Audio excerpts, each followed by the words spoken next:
Gen Z is different. Sir मानने वाले हो क्या? सर बता दो मानने वाले हो तो प्रोटीन शेक पी के नहीं आई हूँ मैं। रिलेटिविज्म इनके ब्लड में घुसा हुआ है।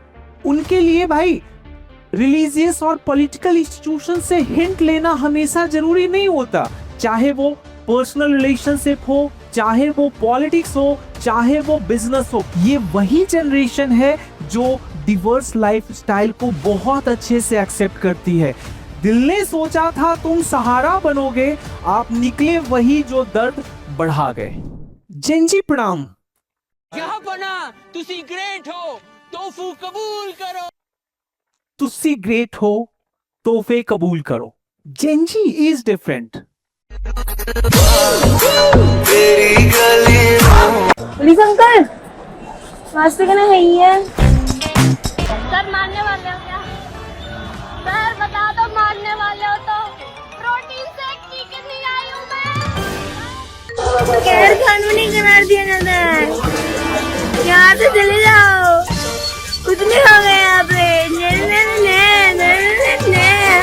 अंकल क्या कर रहे हो?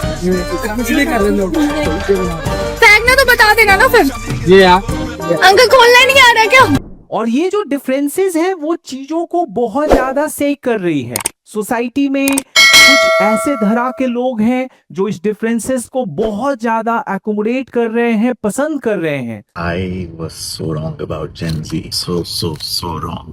You see, it's fashionable to say Gen Z this, Gen Z that, Gen Z is lazy, Gen Z needs a mental health day for, if the manager speaks slightly assertively to them, etc. जबकि एक धरा ऐसा है जो ये मानता है कि ये जो जेंजी है वो मोरली डीजेनरेटेड ग्रुप पैदा हुआ है। बहुत सारे क्वेश्चंस मार्क इनके मॉरलिटी पर लोग उठा रहे हैं। ये जेन अल्फा बीटा चार्ली क्या कर रहे हैं? इनको जीने के तौर तरीके नहीं पता, ये हरकतें सही नहीं है। वो इनके मॉरलिटी को अपने मोरल कंपास पे जज करते हैं, but the fact of the matter is कि भाई जेंजी की जो मॉरलिटी है वो कंप्लीटली डिफरेंट है। हमारे जमाने में तो ऐसा ही होता था, तो क्या करें? आपका जमाना चल रहा है, 1962 चल रहा है, 2025 चल रहा है, मेरा जमाना, तो इसमें क्या होगा? इसमें वही होगा जो मैं चाहूंगी। ये वो जनरेशन है जो पोस्ट ट्रुथ वाले वर्ल्ड में ग्रो हुई है। रिलेटिविज्म इनका डिफॉल्ट सेटिंग है। ये वो जनरेशन है जो फूको को, हेडाइगर को, सिमोन दे बुआ को, सार्त्रे को हमेशा से पढ़ते हुई ग्रो हुई है। रिलेटिविज्म इनके ब्लड में घुसा हुआ है। Why is Gen Z rejecting old power structures? Firstly, they're not sensitive, they're not entitled. What they're doing is rejecting power structures that were never designed for them. And the older generations mistake that for rebellion. Rigid thought process को straight up cancel ये generation कर देती है।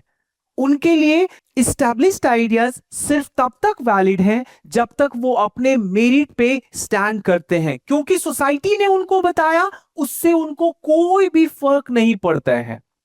आप देखोगे इनके daily life में, इनके बिलीव्स में, जेंजी जो है they are building an inclusive world, और उस वर्ल्ड में हर लोगों के लिए स्पेस है, हर लोगों के लिए जगह है।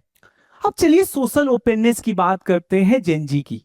भाई आज अगर मेरे से कोई ये पूछेगा कि मल्टीकल्चरलिज्म का ब्रांड एम्बेसडर किसी को बनाना है तो मैं तो बोलूंगा जेंजी। ये वही जनरेशन है जो डिवर्स लाइफस्टाइल को बहुत अच्छे से एक्सेप्ट करती है। इनको सेम सेक्स रिलेशनशिप से कोई भी दिक्कत नहीं है, नॉन ट्रेडिशनल जेंडर एक्सप्रेशन से कोई भी दिक्कत नहीं है।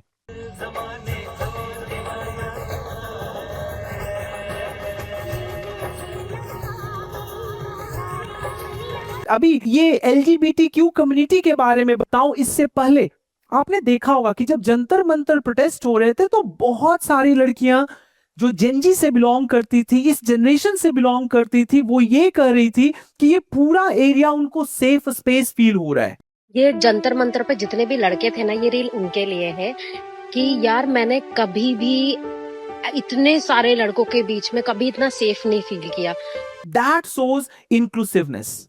वो LGBTQ को इसलिए एक्सेप्ट नहीं करते हैं क्योंकि उनको अपना मॉरलिटी को प्रूव अच्छा करना है। वो इसलिए एक्सेप्ट करते हैं because they believe that we should respect the people how they are, what they are, we should not जज देम। आप उनके डेली एक्शंस को जब आप देखोगे, डेली बिलीफ सिस्टम को जब आप देखोगे, तो आपको ये लगेगा कि जेनजी जो है एक इंक्लूसिव वर्ल्ड बनाना चाहती है जहां पे हर एक आदमी, हर एक वॉइस मैटर करता हो। जेनजी का जो इंस्टीट्यूशनल रिलायंस है, दिस इज ऑलमोस्ट नेग्लिजिबल।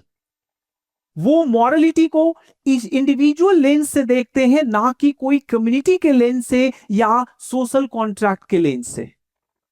उनके लिए भाई रिलीजियस और पॉलिटिकल इंस्टीट्यूशन से हिंट लेना हमेशा जरूरी नहीं होता। Rather their moral baseline values empathy for marginalised और डिफरेंट ग्रुप्स। आप अभी उड़ीसा आईएएस ऑफिसर्स की डॉटर की स्टोरी आपने देखी होगी।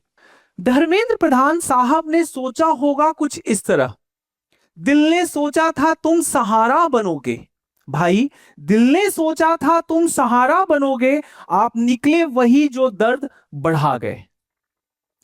ऑथेंटिसिटी तो इतना ज्यादा इनके लिए इंपॉर्टेंट है कि means we can not measure it.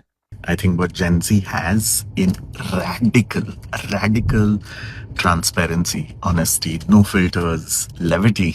They're so witty, they're so funny. इनके लिए radical honesty and transparency they demanded from their peers, leaders, brands, and they expect these qualities in all areas of their life. चाहे वो personal relationship हो, चाहे वो politics हो, चाहे वो बिजनेस हो। बिजनेस भी कैसा चाहिए? एथिकल बिजनेस चाहिए। वो कहते हैं कि सिर्फ एक बार आंख मिला के बोल देता, यार मुझे भी फील होता है। ये वैलिडेशन नहीं चाहिए था, सिर्फ ऑनेस्टी चाहिए थी। Environment bro, that is there core identity.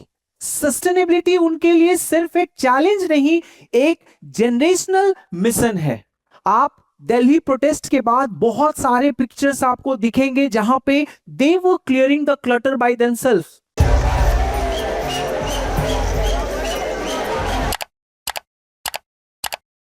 और ये जेनजी की जो एनर्जी है दैट इज कॉन्टेजियस।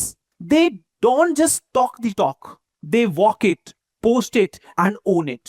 जेनजी अपने एक्शंस और बिलीफ से एक इंक्लूसिव, एम्पैथेटिक एंड सस्टेनेबल दुनिया बिल्ड करना चाहते हैं। They are not the future, they are the next Karmaveer of this country. Once again Gen Z प्रणाम, रिस्पेक्ट।